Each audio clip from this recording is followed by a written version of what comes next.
Ever felt embarrassed about your credit score? Like it says something about who you are? You're not crazy, and you're definitely not alone. Most people don't fear credit cards. They fear the shame that comes with messing up, the late payments, the collections calls, the score you don't even want to check. This isn't professional or financial advice, just practical insights you can apply based on your situation. Let's get into it. Let's be real. Nobody wakes up and says, "Let me ruin my credit today."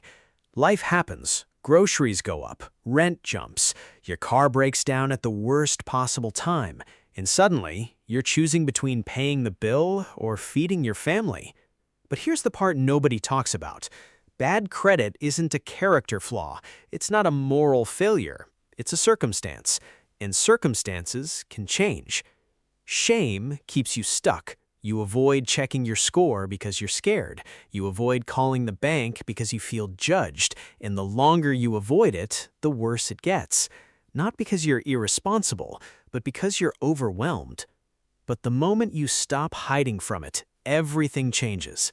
One on-time payment, one call to negotiate, one account paid down.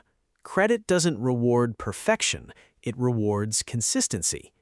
You're not bad with money, you're not irresponsible, you're someone who's been carrying more than people realize, and you're still here, still trying. That alone says everything.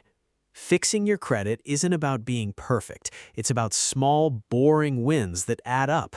In the moment you stop letting shame run the show, you start taking your power back. So if you've been embarrassed about your credit, breathe. You're not broken, you're not behind, you're rebuilding, and that's something to be proud of.